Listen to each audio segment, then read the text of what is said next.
MMA Roadshow, episode number 411. My name is John Morgan, and Cold Coffee is with me. We are back together after being separated, covering events all over the world. All over the world. I mean, really just LA and Vegas, but still we were in different places last week. That's Roadshow, though. That's Roadshow. That's some real roadshows. I feel like I haven't seen you in a while, man. It was wild. We were doing two totally different fight weeks, and then we had we had a Zoom one in there somewhere. We did, the StreamYard one. God, that's true. It's been a while. Using the technology. I mean, when people think of us and they think of the Roadshow, they think Cutting edge, straight legit fitness talk, the highest level of gambling talk. I did have some fitness talk this week. Actually, I got to talk to your coach, Juan Camilo Ronderos. Oh yes, dude. I'm so happy that he's getting in there. I mean, he had been working so hard to try to get it, and it's funny. Like when we were doing the class, I'd see him. He's like, "You know anything about the matchmakers? Do you know the matchmakers?" I was like, "Bro, if I see them, I will see what I can do." But more than likely, it'd be like, "Hey, Mick, you remember me? I'm Kenny. My coach wants to fight." I'm like, how awkward would that conversation have been? But yeah, I'm super glad that he's getting their fight. So yeah, I'm looking forward to listen to that interview. He's in a good place, man. It's it's funny. So I ended up I'll probably put it out tomorrow. We spoke yesterday, and I got to produce it and all that. We did a video chat, and I'll probably put it out. But it's conversations like that I've really been thinking about, maybe like adding another episode each week, or doing something where we do just those interviews, right? Because like his story is so unique, right? Of coming into the UFC on 10 hours notice, essentially, to weigh-ins, to failing a drug test for party drugs, basically. You know what I mean? My man had a little weed and coke in his system. I mean, if you ain't failing for that, you're not trying. He's like, how about? It was funny. He's like, because I did ask him, like, this day and age, it'd probably be a lot different. Well, it's funny. I was like, is it? I mean, it's. Is it kind of embarrassing, or is it kind of like whatever? He's like, hey, look, think about it. He's like, I was partying and I came in on 10 hours notice. You know what I mean? Like, what? Hey, what do you think is going to happen when I'm in training camp and I'm actually training stuff? So anyway, it was the fitness thing just made me think, because I was thinking about the whole Train Alta program and having that conversation. But it's leading me to this conversation about like maybe adding another episode, or I hate to start like I got so many podcasts going on. I hate to have another podcast entirely. Too many damn podcasts. But I will tell you. But I like those conversations. Just to give props to Juan, and I mean this in the utmost respect. Have you seen this lady? I have not. She fine as hell. That's the props you're giving that. She's fine as hell. Not thanks for all the coaching. Oh my no, well he knows I love him for his coaching, but like I mean, bro, he outshot the coverage, every phrase. Like I love him to death. I think he is a hell of an individual. I think that's probably why he lined it, a fine ass lady. But she's actually a hell of a fighter as well. But she was actually helped coach us sometimes as well. So when they actually had the finale, she was in there. She was there actually coaching. So if you saw the girl that was with him, that was going back and back and helped coaching it. Well, that was kind of crazy. You were actually working and doing the commentary and stuff, but she's fine. So yeah, I mean, like outside of being a hell of a nice guy, a talented fighter, he must be packing some mad meat, man, because. His lady, she fine. So good on you, Coach Juan. Good on you. And if y'all haven't seen it, I think her Instagram's like Shotgun B MMA or something. But yeah, she bad. So good on him. Let's just pass that word out there. Yeah, I'll tell you, the conversation, not on top of all that, all of the good things you just said about him. The dude could literally be like a motivational speaker, man. He was talking about how, I mean, he gave up this job. I think he said he's making like $80,000 a year, like running a dental office or whatever. No shit. But it's like, I want to chase that. I want to go after that passion. They talk about his side hustle, like the building computers and shit. No, like if you go to his, he had that's funny you say that, because it noticed like in the room he was in, it seemed like he had like a badass computer set up in the back. Dude, like it's on his Instagram. He builds out like high performance. Computers, like the ones with like the clear sides, so you could see all the mechanisms on the inside. It's bad as hell. But yeah, I think he did a build for a fighter the other day. I'm not sure what he's charging people. Probably the cost of all the gear that goes inside of it, and then just labor or whatever. But dude is bad as fuck. Dude's smart as all get out. I enjoyed the chat, man. Well, that comes out tomorrow. Be sure and check that out on the MMA Underground YouTube channel. Trust you're feeling better. You seem in good spirits. I know last week you were kind of hurting a little bit. I'm still got like allergy sort of deal going on, probably because of all the wind and stuff that's been kicking up lately in Vegas. Yeah. But yeah, no, in terms of like sickness or whatever, no, it's good. It's good. And now that we're after the fact, we can say it because at the time I didn't want to because I was going to go to weigh-ins and fight night regardless. But I also had the COVID. so the sinus.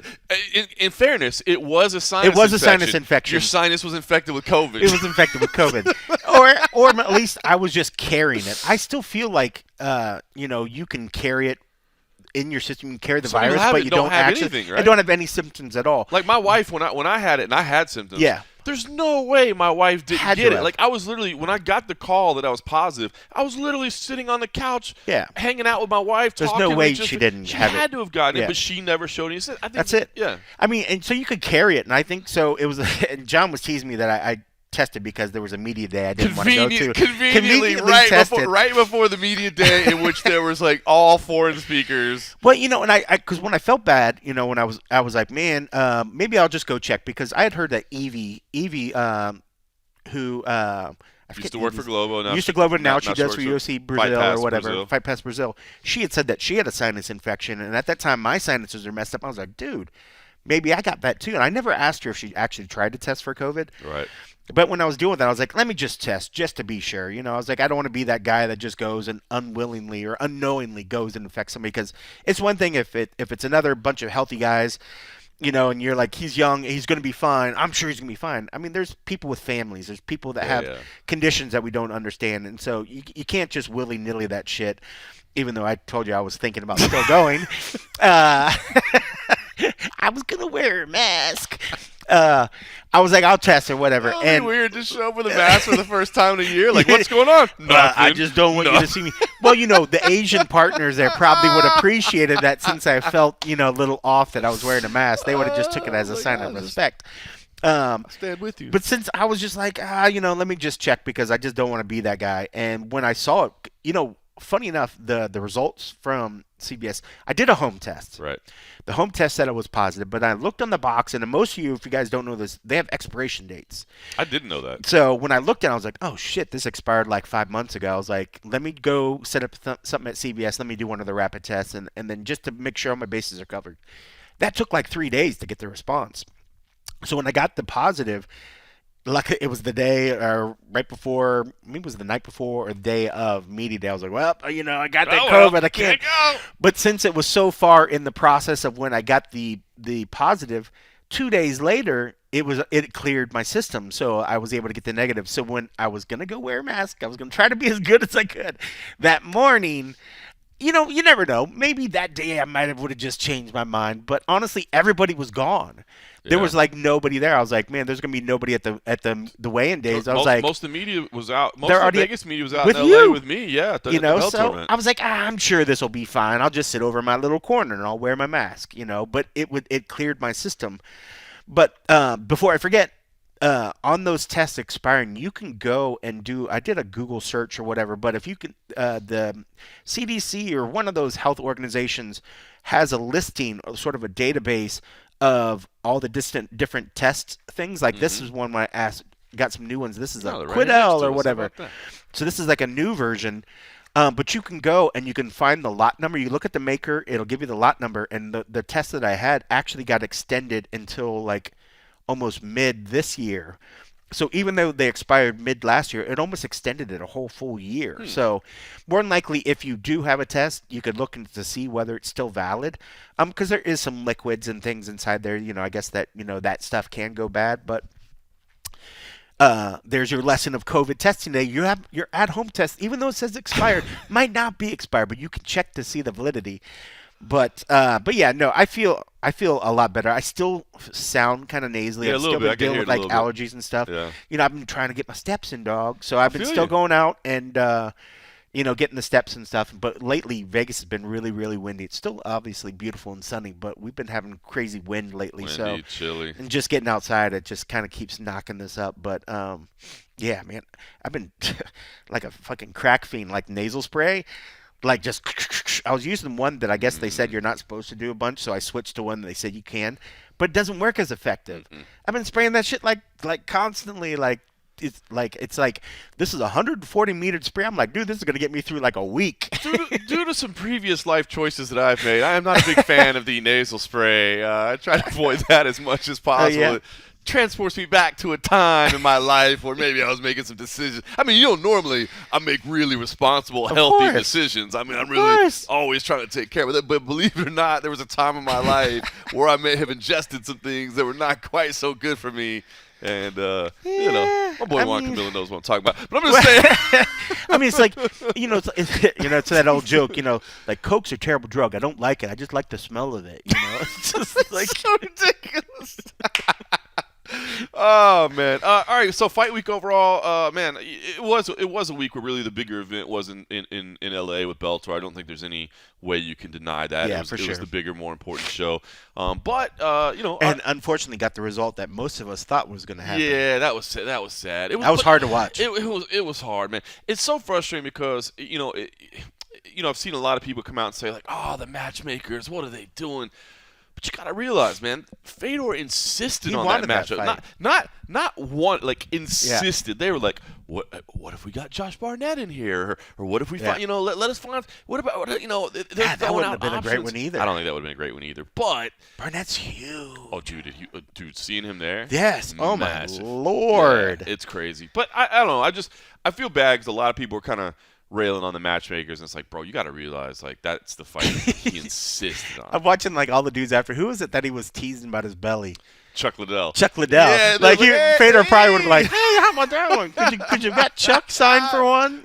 I thought that was so fun. I mean, like, just seeing that interaction between the guys. I know. I thought that was really, really cool. And, people say, a lot of promotions could do better about retirements. Granted, this was a tough match for him. Granted, he got beat the F up. Yeah. But in terms of bringing out some extra element to actually send him off, that was really darn cool. Super cool. Yeah, it was really cool. Really cool. Not something I've really seen much of, and not something that it was cool because it didn't feel forced. You know what I mean? Like all those people were like they all liked each other and respected each other. That dude is just an absolute legend. And so it was. Yep. It was a cool thing to be at. And I will say the feeling as he walked in, man, like, oh, dude, just there was a vibe in there, where like the whole place was on their feet. Everybody had their camera out and was recording it.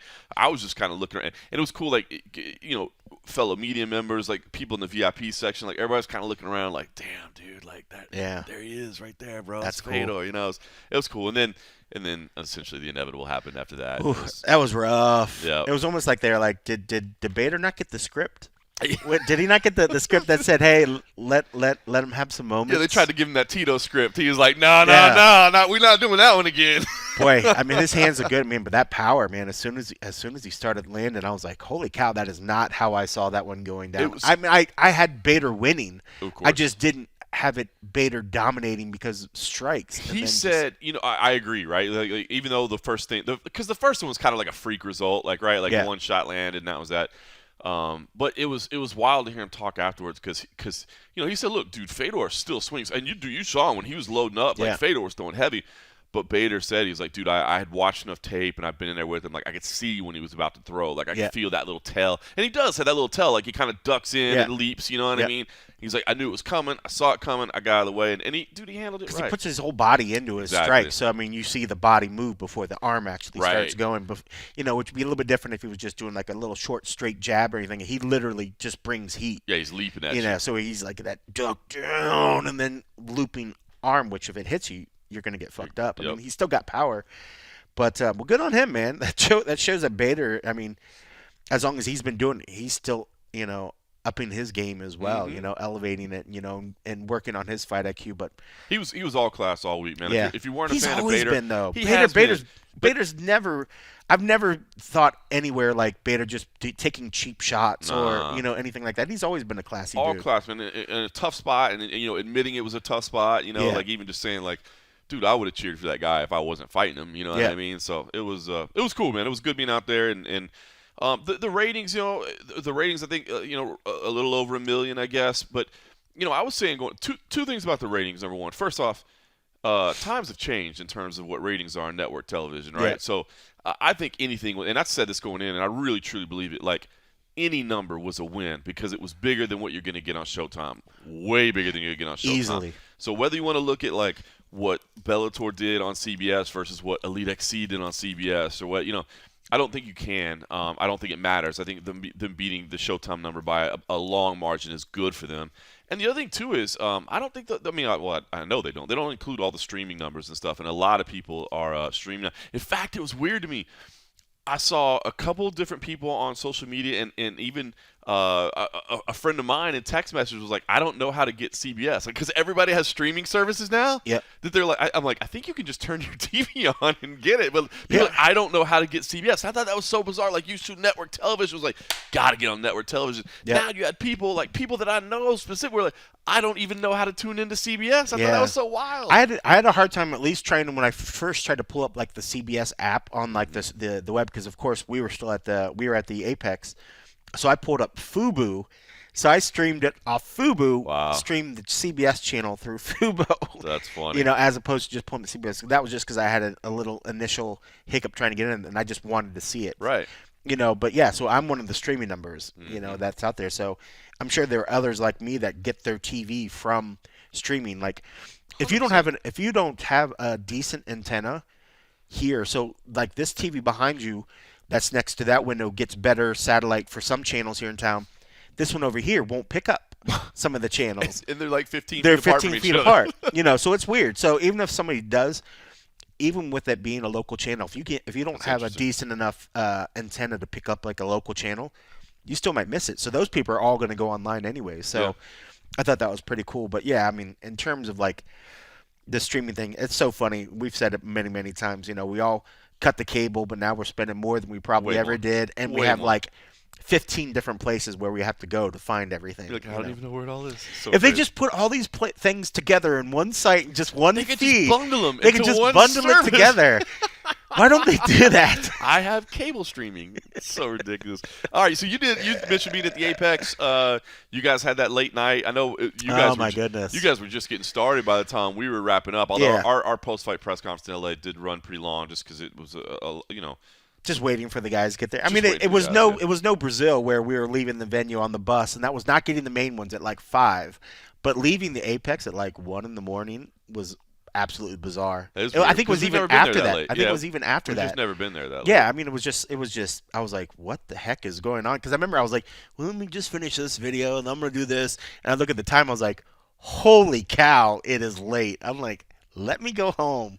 But luckily, I got everything done before I left out of there. But I was like, "This is ridiculous." So, good event. I mean, obviously, I think the road to UFC, some of those fights were pretty good. I had some good ones. I didn't originally watch them when I did the NF episode because I hadn't had a chance to watch them. I went back and watched them. There were some entertaining ones. Yeah. And I said it this past weekend, but a sad night for Derek, man. Just seeing his frustration, like knowing, we're big Derek Lewis fans. I know, you especially.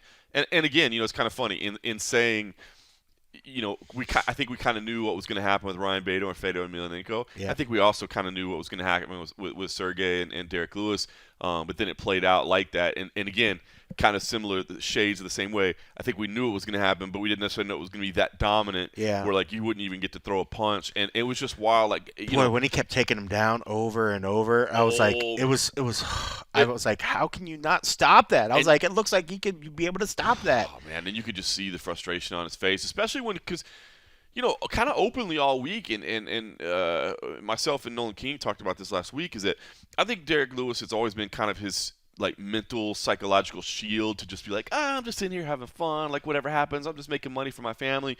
But then this past week, it felt like he was really kind of embracing, like, no, I got to show the world, like I matter, I belong here. And then to have that kind of result, and just you could see the frustration, man, that had to be a tough one. I mean, I think to get that, knowing that, even though they might try to say that the pressure's not there, that 3 losses in a row has always kind of been that magical number where most guys get cut, and this was going to be that third one. So, I mean, I think he probably knew he had to take it, seriously. But, yeah, man, 4 losses out of 5 fights is not a good look, and it's tough because he looks better than ever before. People all week long are like, look at him. I mean, he does.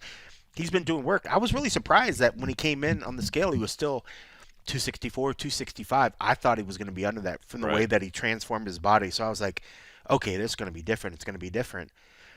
But man, there was just something that as the fight started, and it was just like you saw Sergey start to have his way, and it was just like, no, I don't want to watch this. I don't want to watch this. Derek, get up! Derek, get up! I literally felt like it was it was probably honestly the NF episode was probably like the saddest one I've ever done. Yeah, because it was like I literally just watched those two main events back to back, and I was like, yeah, that's brutal. It's so that'll be brutal, so bad. Yeah, man, Fedor, that was rough. And then to go into Derek, but yeah, I remember because we were watching the back, the few of us that were there, we put it on, not and the biggest media not turnout. the biggest media turnout. Yeah, we were watching it, and everybody was just like, oh, man, because everybody was excited to see Fedor, and then as it kind of played out, the collective of the room was like, damn, that sucks, Yep. And then I just turned it off. I was like, all right, enough of that shit. I was like, bummer, and then we got into our stuff. But yeah, that was a long, crazy day, and yeah, two final fights were not the. I mean, and you're happy for both guys that won. I mean, of course. Happy for Bader. Happy for Sergey. Bader is a dude that's been around forever. Is, as we said, all class. Yeah. Very class this week. He deserves it. Sergey's a dude that, man, hearing what's going on in his personal life with travel issues and visa issues and can't see his family. Crazy. And knowing that he's one of those, like, and seeing how hard he's working on his English, dude, and, like, trying to interact amazing. more. I was like, how much fun is this that we can actually talk to you? Yep. You know? Like, I thought he did really well. He was speaking, and I was like, holy cow, this interview went really long, and so happy for him. Like, he's doing the work, and I mean, he's doing everything right. Yeah, Derek was a super, super tough task, and for him to go out there and do what he did, I mean, like, you literally just stamped your name on that division. Like, guys, this was the guy that's challenging for the belt a little while back, but look what I just did to him. Yep. Here I am, So let me ask you something. All right, so not a lot of media there, like you said. The event was late. But you guys got a nice little Dana White scrum, right? You guys, yeah, that's the longest conversation you've ever had with him. I know, because I was watching it. I waited to do the NF episode until you guys were done, and I started immediately after. So I was watching that thing live, and I'm like, "Look, my man Cole Coffee in here. He's having a full on conversation." You know what I mean? That's what somebody on the YouTube tweeted or sent a message like, "First guy was just having a conversation with Dana." I'm like, "Well, why not?" Straight up, dude. I mean, I think there were only like 3 or 4 of you in there, so good on you to do that. It was and look, I've been there before where people are like, especially during the pandemic times, where people are like, "Well, dude, why don't you let somebody else get a question?" You're like, "Bro, there is nobody else in here." So, and we literally had, just like I told you earlier, like just like when there's a lot of other media that normally participates, we kind of divvied out a little bit. Like, okay, you're going to talk about this, I'm going to talk about this, you're going to talk about this. So we had everybody sort of had their parts. I had my initial ones that I wanted to go. I didn't even count, of course, like the icebreakers. Right. Talk about this event a little bit. That's the softball. Why do you ask softball? The softball is just to get him going. Ice, even when you look at him, like his initial responses were sort of short, and I was like, "Fuck! Don't let this be like that night where it's going to be so awkward and like silent." But you got to do those. You got to get those out of the way. And once it did, then he started chatting. I was like, okay. Maybe this isn't going to be so bad. But then to hear people later on were just like, why do you have so many questions? I'm like, well, fuck you. Well, see, all right, so this kind of leads me into what I want to ask you about, right? Because the big news that came out, I mean, there were a lot of newsworthy topics, and obviously the whole Conor McGregor and Michael Chandler thing. It was Which I asked, but I feel like I got nothing out of it. No, but at least ask the questions. You at least ask it. I mean, there was a lot of stuff going on. But the big one that everybody seems to be focused on is Dana White forgetting Islam Mahashev's name, right? And not mentioning his name. And I get it. If you, and I'm not even sitting here trying to defend Dana White. I don't want to defend him, but I know that the easiest thing to do is to hate on Dana. And that's what everybody loves to do, right? I just didn't take that much offense out of it. Not at all. Dude, it's late at night. Yep. It's been a long day. It's you just forget. Everybody has mental lapses sometimes. Yeah. Everybody has a mental lapse. Nolan, just the other day when we had him in here, remember he brought up the fact, he's like, remember when Kenny forgot my name on the podcast? Dude, it happens. It just happens, and I get. And it was late. It was late. I thought nothing of it when it happened because it was just like we were just rolling, and like I literally asked him a multitude of questions about different other shit. And then 284 got brought up. So I think his brain was just like, you're doing all these different things. That's the way I took it. I'm so glad to hear that because I haven't had a chance to really talk to anybody about this yet. But when I saw it, I didn't think anything. I just, and here's what it kind of made me realize though, is that we're in this time when everything is televised, broadcast, streamed. Like the point of press conferences was originally to just get quotes that you could use in Right. stories that you would write. You know what I mean? Where it's like, hold on, man, hang on. You know what I meant? Yeah. The thing. Everything's under a microscope now. They break everything. They don't take the totality of things. They want to look at everything like second by second and like, was there a mess up here? Was there a mess up here? Like, I remember that night thinking, one, that we were all sort of mentally tired. We just did a bunch of interviews, and like I was thinking, I had to write my notes down just to make sure the questions I want, and even then I almost forgot one of the questions I want to ask. Yep. So this is me having shit written down. Granted, you shouldn't forget the name of your champ that's fighting the thing, but shit happens. Right. But I remember at the end of the night, maybe by being so close to it, being there present, asking all the questions, I didn't even think about, okay, what was it that he just said a second ago? Because I didn't retain it. Right. Because I'm already moving on to another thing. But it's for those that are sitting back and maybe just breaking, okay, what can we get from this? And then they start breaking down the minute little things. And it was just interesting that was the very first thing that everybody keyed into for the whole thing was when Dana had a slip of his mind. And then everybody wanted to say, oh, well, that's because, they weren't promoting the event. They weren't doing this. See, this is even perfect, Because at one point I was being asked to sort of, ask for feedback on when Makachev had was saying that they weren't promoting it. But then when Dana did the whole forget thing, they're like, never mind, this is actually better. I was just like, oh. So ridiculous. But every outlet was keying in on that and just chose it. And I hate to see it, but I mean, I get it. I do get it. I totally understand, but I just think it's so like taking something out of context and believe like, this whole lack of promotion thing or whatever, like now we're in the middle of fight week. And obviously this is a massive fight. UFC 284, like it's going to be huge. Cannot wait to watch this fight. Yeah. Am actually okay with watching it from my office. It's a long trip to get down there. And boy, I just watched this. John Anik did a good, like an hour-long sit-down with Brendan Fitzgerald. And I felt like he was speaking my language 100% because John was talking about how much he's passionate about his job and how much he loves it.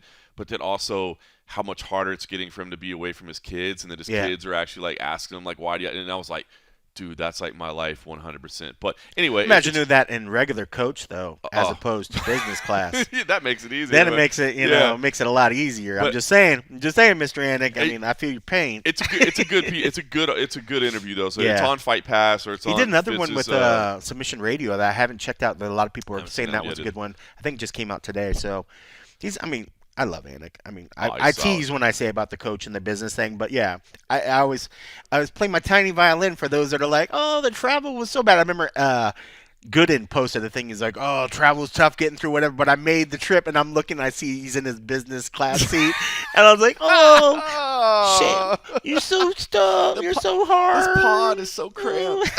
I'm like, did you have a whole wall you could close yourself in to just feel better? So funny, but I want to get because listen, I think about that, and this conversation did come up, and obviously Islam was the one that I think it was his quote that people really keyed in on, and two things hit me. Number one, I feel like we hear this over the years. I feel like we've heard this a lot. Like we get to a big fight week, and you talk to media, and they're like, is it just me or you, or does this not feel like a big fight week? But that's like Monday or Tuesday, right? And then all the stuff starts rolling in. And then, it's Wednesday, and you've got the embeddeds, and you've got media day, and you've got all the interviews coming out, and then you got the weigh-ins, and then you got the specials and all stuff. And by the time you get to like Thursday, Friday, Saturday, you're like, oh, dope, I can't wait for this fight. I can't wait for this fight. Yep. And so I feel like this is, and I'm not saying it's not a valid discussion or whatever that people want to talk about it, but I just feel like we've heard this so many times over the years. It's like, dude, this is just the way it is. In fact, Brendan Fitzgerald actually had a really funny tweet, and I think he caught a lot of crap for it, but where he was like, and he tweeted last week, and I don't have it in front of me, but it was something like, do people not realize the Super Bowl is next week? Like it's almost like they're waiting for all the players to get into town before they really push it and stuff. And I was like, dude, and I think he caught a lot of grief for it, but it's so spot on. The advanced promotion, just a little bit. It's fight week is when you promote the fights. That's when you really make it the big fight week. But the other thing that hit me last night is because I was actually sitting in my house last night and I was watching the countdown, and then I watched the embeddeds, and I watched the on the line that they do on Fight Pass, and it did make me think. Like, I do understand, maybe some complaints of not having advanced promotion, but then I put myself in the role of journalist, right? Like, if I was at a press conference like a month ago, like, what questions would I have for Islam and Volkanovski that would get like some money line or some promoter? Like, I feel like these two dudes are absolutely the baddest dudes on the planet, and I can't wait for this fight. But I don't feel like they're the kinds that you would like. What, like, why didn't they take him on a world tour, like, like right. they did with Maymack or whatever? Why didn't they take him around like they even did with Conor and Aldo? Like, why didn't they do that? And I just feel like had they done that, and I'm just being 100% honest, and if people disagree with me, I'd love to hear it. But I just feel like had they done, let's say, the world tour, they promoted it more than anything they'd ever done before. I feel like that all would have fallen kind of flat, like just because these two dudes aren't really like very polite. Yeah, they're not boisterous personalities. They're not. They're just. I don't see that really would have helped anything. I agree, but you never know. I mean, you never know. With maybe by the second or third leg, some shit would have started popping off. Just start getting annoyed with the whole process. So then they start taking it out on each other. I mean, it certainly didn't help to have the champion and the star of the show complain about the promotion, because then it set it out there, so people were already looking for some reason. I feel like if there was no complaints from the fighter saying that something had happened or that there was lack of promotion, if Dana would have had his brain fart, people would have laughed, I think, and be like, there's Dana forgetting his champ's name, Whereas now they're like, see, it's all part of a master plan to, disenfranchise and blah, blah, blah, blah, blah. And it's just like, maybe if the champ didn't say anything to kind of put that out there. I mean, not trying to make it, excuses for the UFC not promoting, because it's the same thing we've said before. I mean, there's just so many events. While this event is great, it's in a market that they probably already knew that it was going to sell out because they haven't had an event down there in ages. Know that. So it's not like they need to drum up ticket sales and do other kind of stuff. It's going to do pay-per-view buys in Australia because it's their guy. You know what I mean? Like, I mean, it's just it is what it is. I mean, but yeah, I didn't think anything about Dana's thing, and with the Makhachev thing, it certainly didn't help. But I could see where his frustration, his first chance to really defend the belt and do that thing, and maybe they would have thought like, that's it too. He still just became champ, and I'm not talking bad about this. No one gets world tours, in general, and let alone on your first defense. He just got it. Yeah. And I think maybe that's part of it too. That had he had a couple more defenses. And again, I'm not, dude. This to me, you can't put I don't think you could put a better fight together on paper right now. A, their records are insane. Yeah. B, their pound for pound standings. They're both reigning champions. And C, just the way their styles clash. Like, it's not even like, whoa, hey man, if this thing stays standing, that dude's gonna win. If it goes to the ground, that dude's gonna win. Like, the intricacies of how their styles clash, like, it doesn't get any better than this, man. This is as top as it gets. But yeah, like, Islam just it wasn't that long ago that people were just like, it's just Habib's guy or whatever, and he's not. I don't know. Like, it's such a weird thing that now everybody's like, oh, Islam's not getting the respect he deserves. Like, he just became champ. Yeah. Do you think it'd be different if it was at T-Mobile? That their promotion would be just different? The overall promotion with it being a home thing. I mean, do you think the fact that it is an international show that they didn't put the same legs that they maybe would put if it was even just in the States? It's possible. I mean, but again, it's still it's just happening right now. You know what I mean?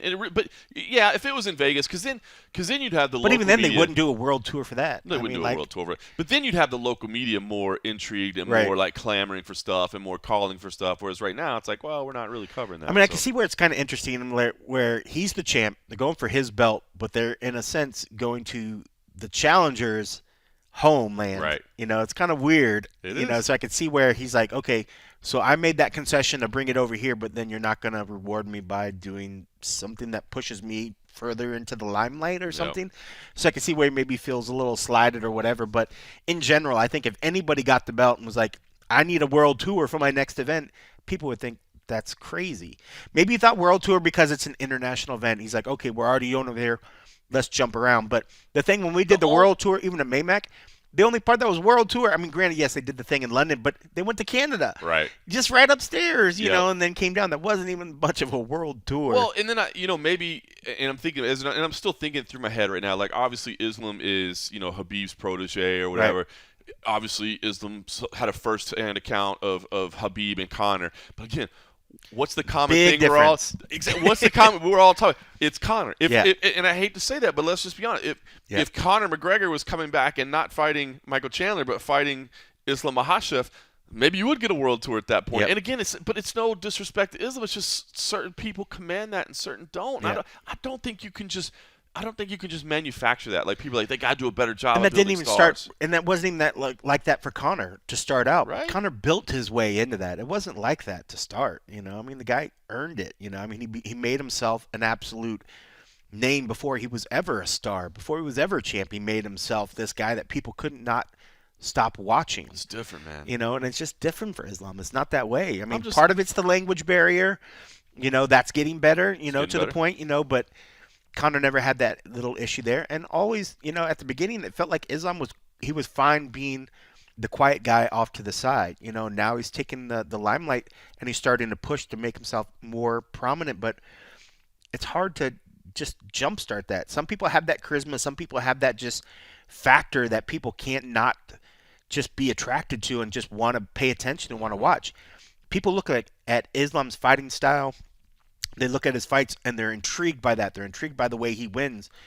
But outside that, he's very soft-spoken and he's quiet. I mean, he doesn't have that immediate it factor that people are like, oh, my God, I got to watch this. Like, I'm not having my cousins, my brothers, my nieces, my nephews aren't asking me about him. That's it. They were all asking me about Conor. So, 100%. I mean, to expect the same level of treatment, it's sort of just naive to think that you're going to get the same thing right now. I agree. Eventually, can you get there? Sure. But to just immediately think that you could command it because of your association with Khabib, you think that is enough to do it? I mean, it's just been frustrating to me that that's the talking point about this fight is whether or not it's being promoted correctly. Like, just bizarre to me. I mean, and when if he gets this win, which I think he's going to get this win I don't want to say easily because I think that Alexander. Dude, odds shock me though, bro. Yeah. The odds shock me at like hovering around like minus 350, minus 400 somewhere. Kind of. Wow. Yeah. Wow. Well, I mean, they're showing a lot of respect to Volk. I mean, he deserves respect. I mean, but man, when you get these two, I mean, and he's got good hands. I think it'd be interesting to see a bigger Volk stepping in there. Right. But I mean, Islam's not a small dude, and the way that he's able to just sort of control people, I mean, who knows? I mean, I just want a good fight, So I mean, but odds can change. They can. It is also. I was kind of tweeting a little bit this last night. It is funny because I sometimes hate to use odds as an indicator of likelihood of victory, but I do feel like they're a nice way to measure it, right? Like at the end of the day, odds are set so that you get two-way action, right? That's all the odds makers are trying to do. So they installed Islam as a very big favorite, probably because most of us, I think, because me and you, I think we both feel like I'm picking Islam in this fight, but I think it's a more live fight than what those odds would indicate. But the odds are designed to get action, so they want people to put some money. What number can they create so they can get money to come in on both sides? But I still look at those odds as kind of a view of how the public views things, because if the money just started pouring in on Volkanovski, like, oh, what? I can get Volkanovski at plus 300? Like, give me all day. Right. Then they would shore up, right? Yep. But they never really shored up. So I feel like people are really counting Volkanovski out of this fight. And again, it is weird. I mean, look, at the end of the day, I'm picking Islam Makhachev. I wonder if a lot of people just aren't putting money onto this fight. Could be to move it, I mean, like if the line's not really moving, a lot of times it could be there's just not engagement. Not enough. I mean, there's got to be stuff that makes it want to move. So if a lot of money coming in, or if it's just very balanced, they're like, oh, well, we don't have to do anything. People are putting money in regardless. But if there's not a lot of money moving the thing, it's going to look sort of stagnant. But it could be that there's just not a lot of people invested in enough to want to put money on the fight, It's possible. I could actually see that because you're like, well, I think Islam's going to win, but I'm not going to put that much money on him to win. Whereas you're like, well, I think Volkanovski has a chance, but I'm not going to waste my money because I really feel like it's going the other way. So it definitely could be. But it's an exciting fight, man. I can't wait for this fight. It's a huge one. Pound for pound discussion is in there, and man, if Volkanovski wins this, dude, I just. Talking about the fact that I don't think he's a massive superstar, and I don't. And I think part of it is just because he is such a respectful guy, such a humble guy. But damn, dude, to take this challenge, man, I give him all the credit in the world to be like, dude, I already have respect. I already have, everything, and I'm going to move up a weight class to do this. But I mean, how do you not have all he's respect really for that guy? Yeah, but what's he really risking? Just Nothing. his pound for pound rating? Yeah, ranking? nothing. But I mean, those weight classes are so close. There could be a lot of up and down going on. He's like, you want to come up for my belt? Maybe I'll go for yours. Islam would but have I think it just depends. Have to chop off a leg. Yeah, it just depends on what this. And that's why I said about the size, man. When it comes down to it, I mean, we know that Volk used to be big, and everybody loves to bring up the fact when he was like 215, yeah, and he was a ginormous individual. He's not that same person anymore. The countdown show had a couple scenes. First of all, I'd seen stills. Photos of Volkanovski back in his rugby days, but I don't think I'd ever seen the footage of him playing. Yeah, and it is funny. Like that dude is a straight up bowling ball, dude. Like he's so not even, small. Literally, you look at it and you're like, that's not him. Dude, he's just going up against monsters, bro. I thought it was so cool. And the other thing that really stood out to me from the countdown was the scenes of Islam in Dagestan when he went back, dude. Like that was so crazy. Oh, dude, like.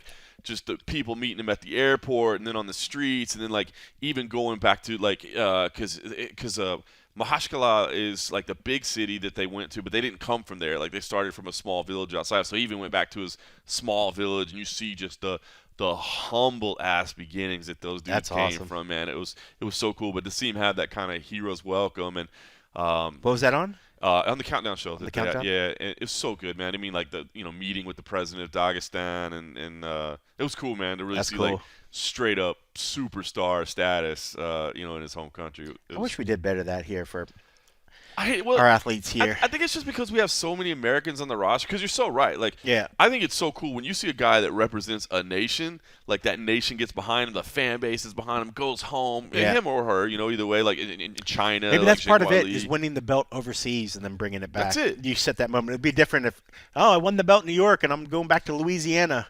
Yeah. Like. Okay. But I think welcome home from your 2-hour flight, sir. But I think the other part of it too is just that like you have so many. Like I don't see really that same reception for like Brazilian champions. Why? Because they have so many of them. Like I know Aldo's. I mean, you can make some. I mean, they have had some superstars that were much beloved, and Aldo's like the king of the. I mean, yeah. But it's not the same as that, And I think it's just because when you have so many. Your fan base is kind of stretched across multiple people instead of like that's our guy or that's our girl, Well, half the time too, we like the foreign guy just as much as the home guy. We just like winners. We're like, I'm actually kind of pulling for the non guy from Michigan. True. He can burn. Yeah. I'll take the guy from Brazil. Yair Rodriguez, Josh Emmett, intrigued. I mean, dude, I am. I am too. I picked opposite most people in our staff. You went Emmett? I did. A lot of people going Yair. Yeah, which understandably, I get it. I mean, I don't know. I told myself a while back. I wanted to stop doubting Josh. I think he just steps up for big ones, and I think if there's a fight that he could step up, that he's capable of bringing that power and doing something. I think this is that one. I mean, we've seen Yair do magical things, and we've also seen him get beat the F up to the last seconds of the fight. And I think Josh is capable. I think he's capable of putting a beat down on him and just being smart enough to stay away from the main danger. And I think that's what's going to happen in this one. But I've started my picks off not so good this year, so not a great start. I might have just doomed him by putting my name on him. But yeah, I am intrigued for that because I mean, it means a lot. I mean, like for a while, Josh is that guy that everybody was like, when's he going to get his title shot? When's he going to get his title shot? He's always been there. Near the top, sort of just hovering. Same with Yair. He's always been this guy that everybody has always thought was a superstar, and he's the guy that people think could carry the division. But it's a tough fight for both guys. But if I probably thought about the fight more than I normally do, I probably could go either way. But my initial gut reaction, I just want something good for Josh. I think he deserves it. I think you're spot on about everything. Not just the fact that pulling for the guy because he wants something good. I mean, there was another one I had seen that before. They're like him and his wife are building like a house for his mom on their back property or whatever. Yeah. So I mean, he's just a good dude. He's a good dude. But look at him. I mean, honestly, when you look at it. Josh Emmett comes in at 18-2. Yair Rodriguez comes in at 14-3. They're both at an identical 9-2 in the UFC. So if you look at their track record, like I think in your head you go, oh, Yair Rodriguez, the flashy superstar carrying Mexico. Obviously the zombie knockout's always going to be there. Yeah, it was unreal. It was unreal. But Emmett is that guy, and I get it, man. The Calvin Kattar split decision, like, oh no, did you really win that fight? I remember everybody was so fired up about that. I still thought Josh, maybe because I picked him. Maybe that kind of swayed me a little bit. But I thought he did enough. But I know Calvin didn't like that one. But when we look at the last guys, he's been Ige, Burgos, who's a beast, Bektic. Johnson. That's a monster run right there. It's crazy. Ige, Burgos, Bektic, Johnson. That's just a monster crazy run. It's a crazy lineup of dudes that he's went through. He's been doing. He's started to talk more, but he's just been quietly just destroying top ranked dudes. I think this is probably one of those ones that people were on the fence as to whether they think has champ potential. This is definitely that fight that should hopefully remove any doubt, unless it's some crazy, boring, whatever fight where they're so respectful of each other's striking that they don't actually engage. But I don't see that when you look at these two guys. No. Both guys like to throw down mad hands. So, I think it's going to be an incredible fight. But, yeah, and both guys are nice guys. You can't really argue and feel bad if either one of the guys is another one. You just want to see a good fight. But, yeah, I just feel like a lot of people for Yair for so many years have been touting him as being this guy that's a future champ, a guy that's this. I feel like Josh has been doing the work and not getting the accolades that he deserves. Yep. So maybe there's part of me that just wants to see him get his moment. I think me and you're the same, that we both kind of pull for underdogs. Yeah. We both kind of like to see those stories win. So I get that. Because I think everybody, like I said, you look down our stat picks for this, for most part, I think there's maybe a couple of us in Junkie that leaned Emmett. Really? Yeah, it's pretty heavy, Rodriguez. I could be wrong, but my initial picks that I remember looking over were definitely heavy on Yair. So here's an interesting question, because if we both kind of assume that Islam is going to beat Volkanovski, right?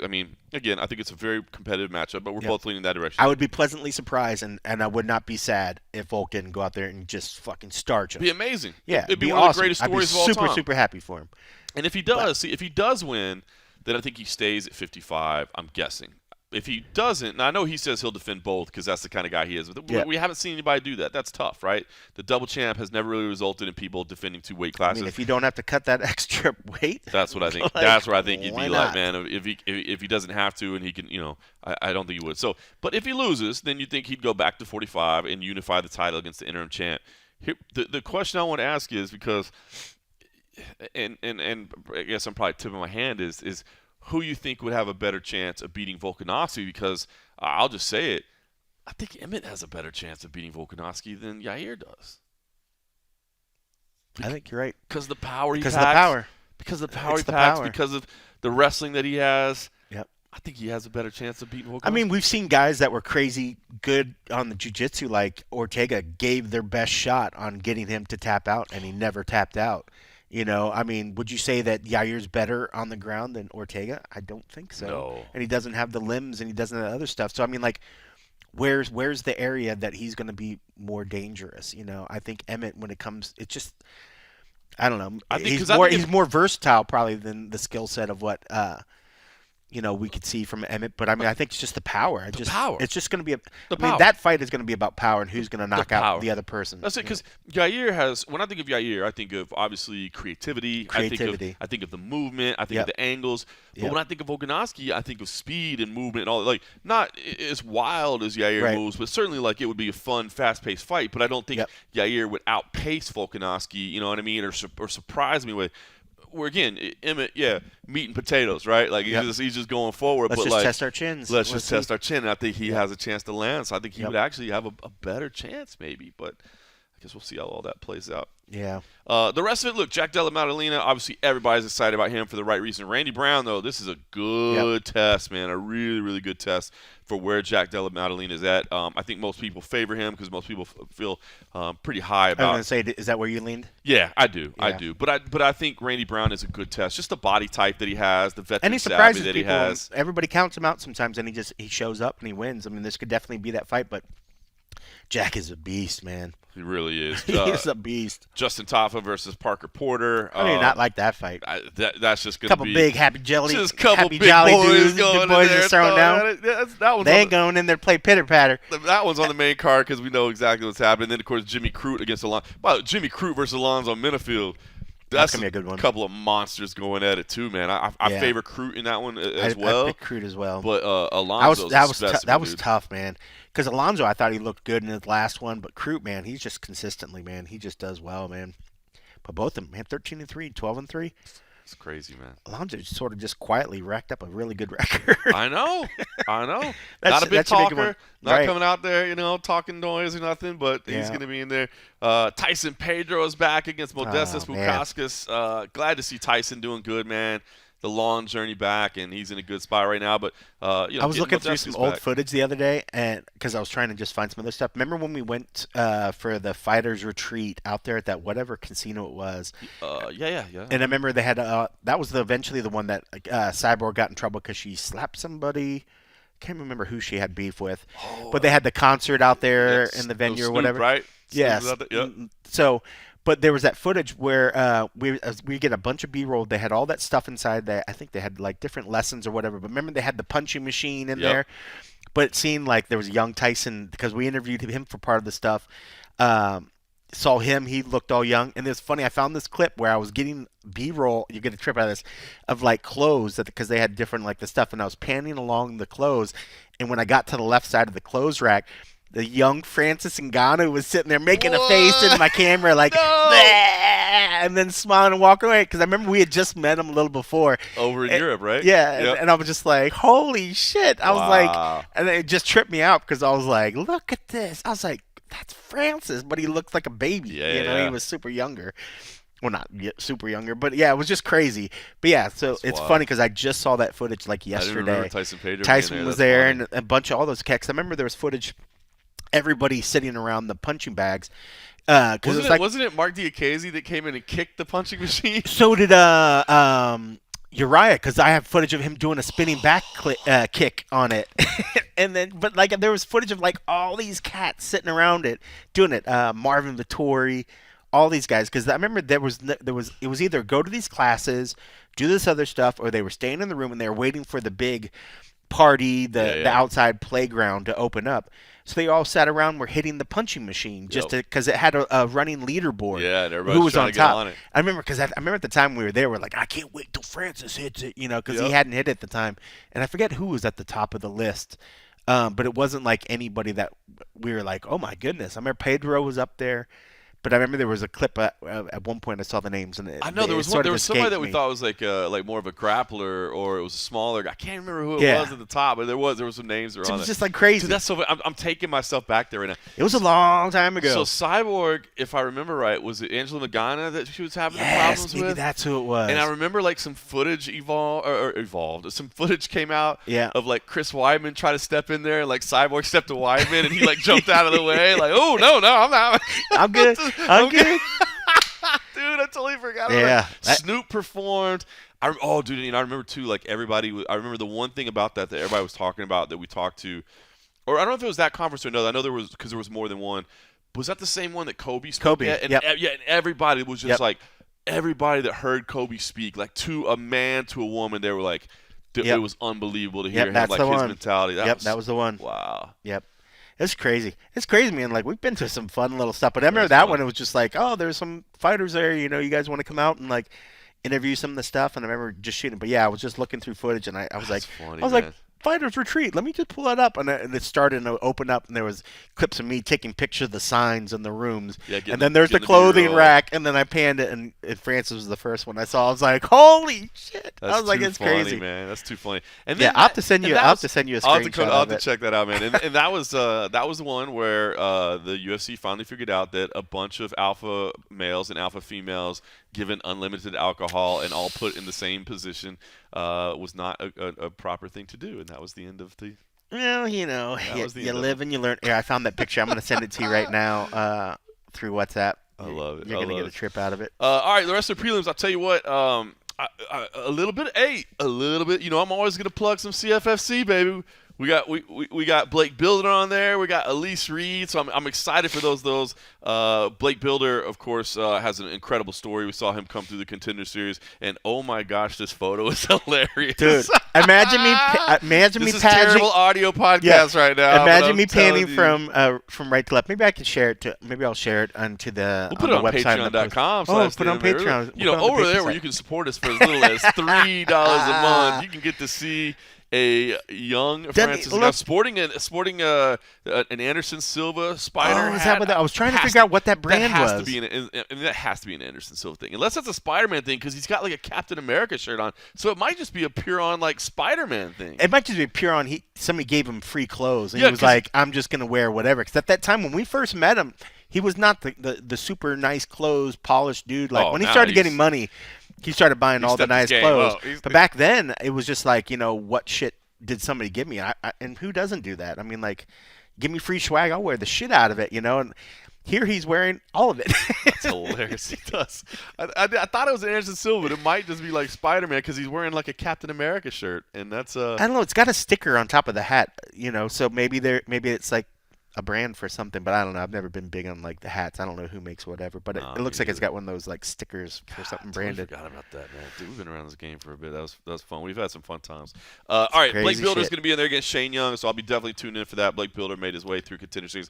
Elise Reed, I love Elise, and she's fighting Loma Lookboonmee, who I love watching Loma Lookboonmee fight because she's pure Thai. Like this is Muay Thai versus karate, man. Like that fight should be a fun early prelim. And I just say because Loma is one of my favorite female fighters to watch fight because she is just like straight up pure Muay Thai.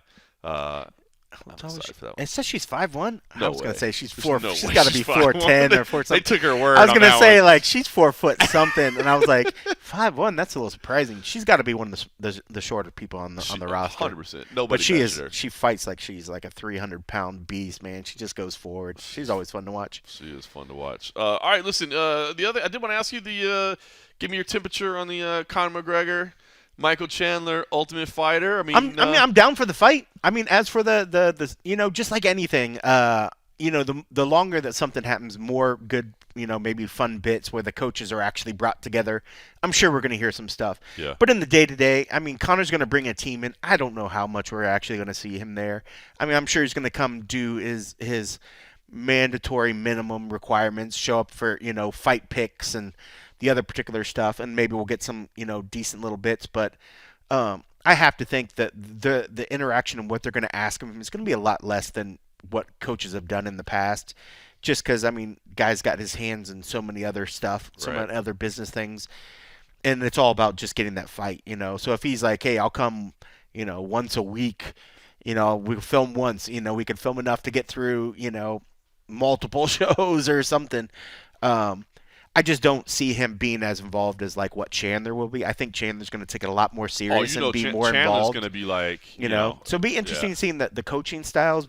But I think just like what we saw with Conor in the past, it's going to be more about the coaches, the coaches that he comes in and then him just sort of overall doing it. I'm not sure if he's going to bring in the touch butt coach and bring those floaties. Little touch butt in the park.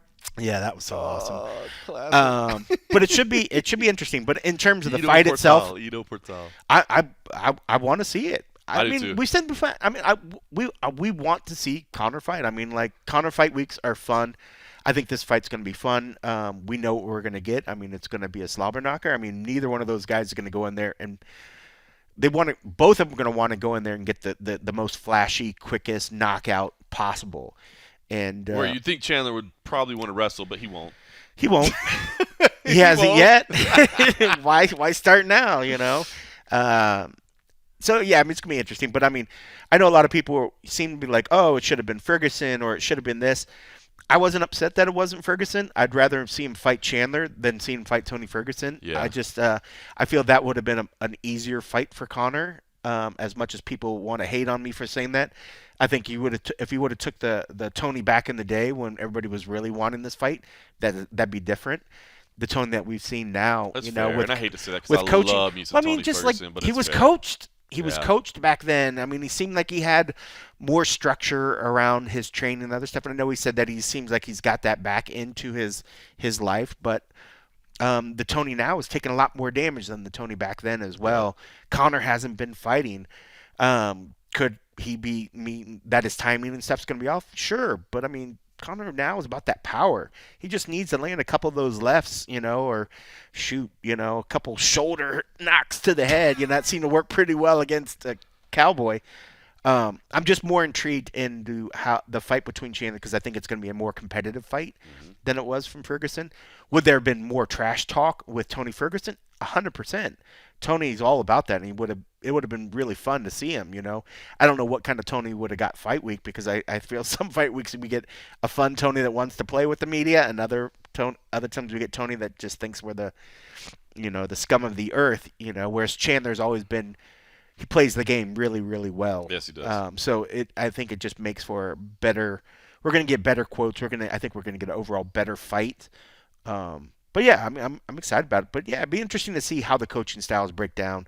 I would like to see the fighters that are actually participating, the participants, get the most out of what they can get for them tough. Yeah. And about these two coaches, obviously the coaches is going to dwarf the season.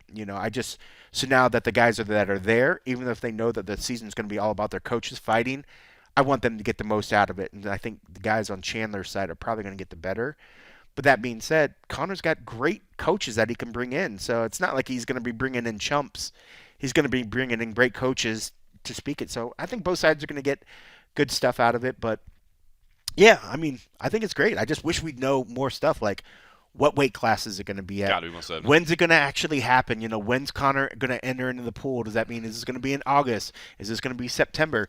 Is it going to not even be related to the finale? Are we going to have the finale and then the coaches fight on a whole different pay-per-view? My guess is this takes place either November Madison Square Garden or December Las Vegas. So months after the show. I just think so. I think so, and I know that that's not ideal maybe from a Ultimate Fighter perspective, but they pulled the coaches off of fights before. So that's not something unique, but to spread it out for months and months. I just think, again, I mean, we kind of spent time talking about it earlier, but Conor is that unicorn, right? Has to be T-Mobile or Madison Square Garden. I think so. You know what I mean? Like, yeah, you could bring him to any place, right? But those are the two cities in the United States where you can have the biggest gates because you can charge the most money, right? I mean, and that's what it's all about is how much they're going to sell the same amount of pay-per-views no matter what the arena is. They're going to be, it's going to be huge. What if they open up Allegiant?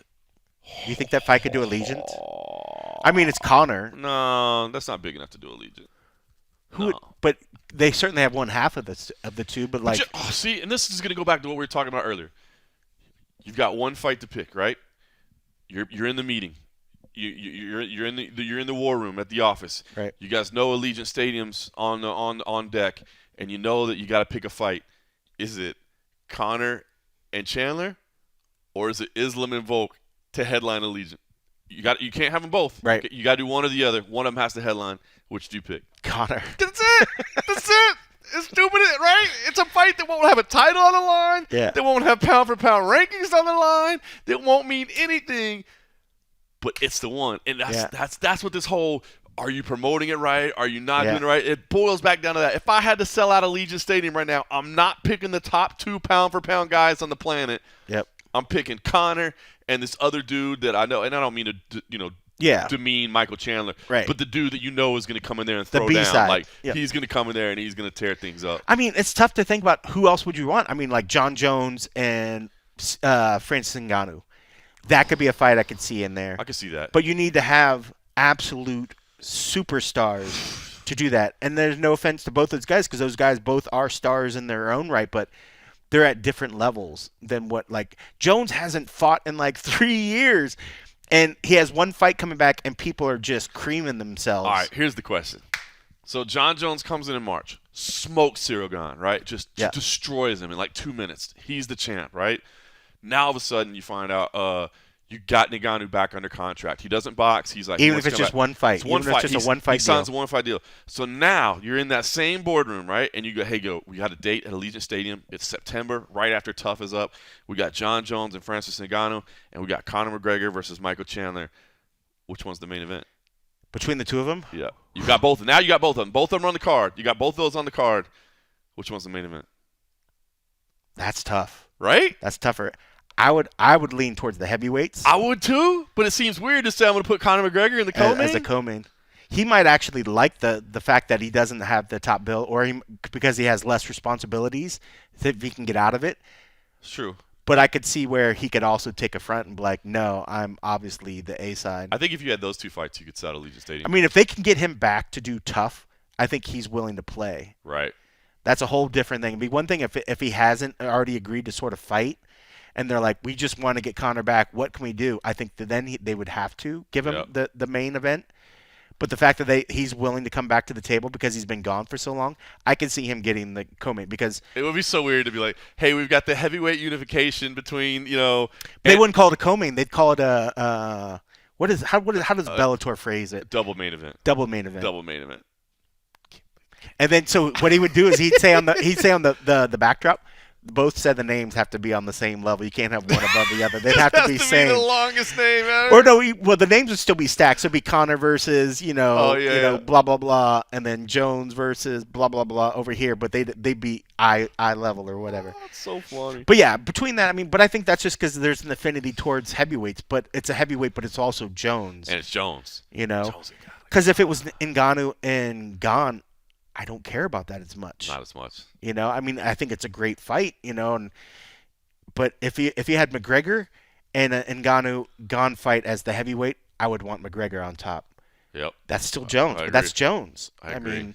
I wonder if Ngannou is obviously he's in all the discussions, but I wonder if in the back of his mind he is waiting for March to be like, let me see if John wins first. And if John wins, maybe we talk about something. Well, the fight's always going to be there. Yeah, but honestly, even if Jones lost, that fight could still be there for him. It would. But people still want to see it. It wouldn't have the same meaning.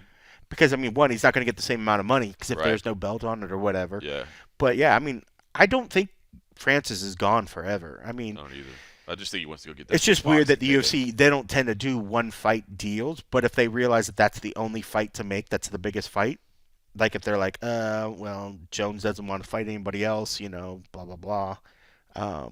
Even though I'm sure he has an 8-fight deal, just like everybody seems to make a big deal about the fact that they just got O'Malley back on an 8-fight deal. I'm like, that's what everybody's been getting lately. The big one, the big guys. All the big guys, they've been tying them down for 8 because they want to be like, dude, if we're gonna be in business together for a while, let's lock this thing down. Yeah. So I know you're not gonna best take case. 2 fights and leave. In their mind, they're thinking that's 2 or 3 years. Yeah.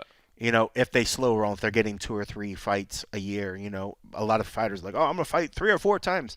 That very rarely ever happens, especially if you're a champ. You want to spread it out a little bit, like who wants to keep putting the belt at risk? Don't you want to be a champ for a little bit? Like enjoy it. You got some more money, just enjoy it. But yeah, I mean, I think they just try to lock these guys down 3 or 4 years if they can, But it was just interesting. Everybody's like, "Oh my gosh, 8 fights!" I'm like, "Bro, it's been pretty standard. They've been doing 10-fight deals. Yeah. Like Anderson did like a 10-fight deal. Like if it's people like that are making the top level money, they want to lock them down for a while because they want to know that, hey man, we're going to invest in you, but that means we know you're going to be around for a while. Like a 3-fight, 4-fight contract. That, like you said, that might be a year and a half and you're done. Yeah, done. They want to lock you down for a little while and have you around for a while, but they kind of on the flip side, they pay you some significant cash when they sign that type of deal. So. Interesting. All right. Well, listen. UFC 284 is this weekend. I am excited to watch it. Right now, I have to go have a meeting with some PFL staff that are in town. Obviously, they're coming to visit Las Vegas, so I'm going to go talk to them for a little bit. So I'm going to get out and run. Excited for UFC 284. I'm telling you, man, it is. Go watch this interview with John Anik and Brendan Fitzgerald. I really was watching it last night, and I just so related to it, man. Like on Saturday when that fight card is happening, I'm going to be so regretful that I'm not there for the fight. But like tonight I'm taking my kid to soccer practice. Tomorrow I'm taking my kid to jiu-jitsu. Like the next it's I won't. Well, you should just go. It's kids change everything, man. I think I was saying this on the and a half episode this past weekend, but like I've been in this business long enough that I've seen a lot of people be in the position that I'm at right now where they kind of stopped traveling. Like there were people that had been on the road forever and they kind of stopped traveling and they would say the same thing like, dude, I just want to be around my family. And I swear to God, I used to just be like, dude, you just lost the passion. Like you don't love the sport anymore. Like because I was like, no, if you love the sport, you're on the road, you love the job, you're going and doing that. Yeah. And now I realize no, they were telling the exact truth. Like you get to a point with children, man, it changes everything. You're like, I want to be around that little dude as much as I can. Even without children, I think you get that way. You're just like me and my couch are so close that I mean, it's good to do it every once in a while, but like the desire. I mean, do it 10 or 11 years. Like I don't have the desire to like be everywhere anytime. I mean, on fight night, I regret. On fight night, though, I'm like, damn it, I should be there right now. But the rest of the week. But then when you're kicking on your couch and you're just chilling, but you're also sitting out in the arena. It's different if you sit in the back. That's true too. Like. Then you get to feel like, oh, I'm not in the bowels of some venue on fight night eating mediocre food and then working until the wee hours of the night. Oh, or can I do this from my couch? Huh. B. Option B. It's so funny. But also, too, I just got a bit of travel done, so I guess my bug is good for a little while, so. I headed out to L.A., so I'm good. Yeah, it's very much the same.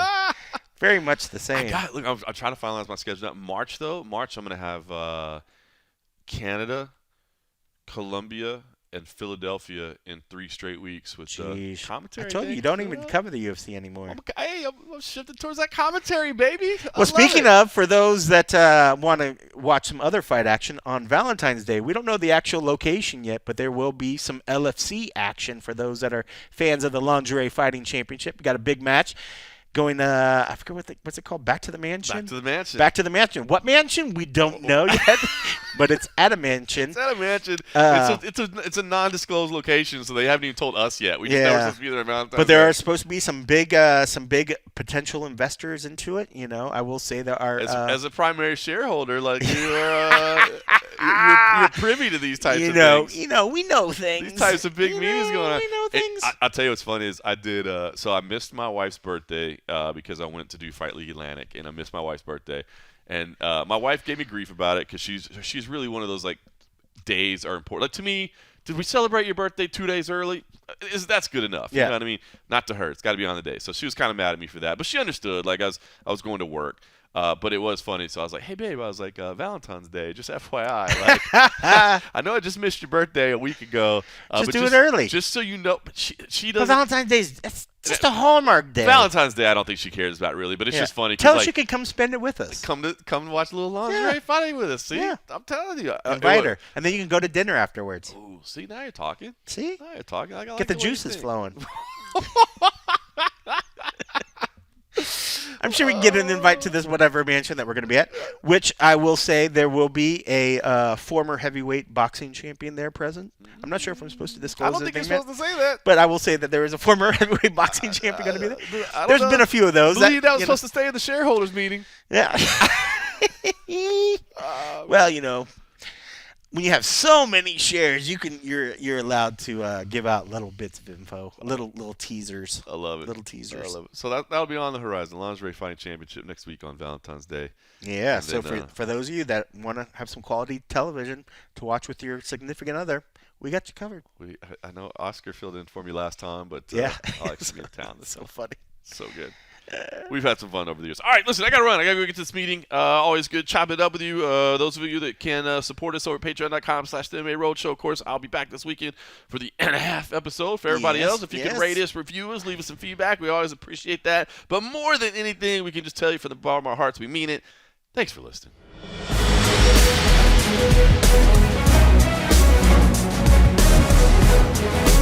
We'll be right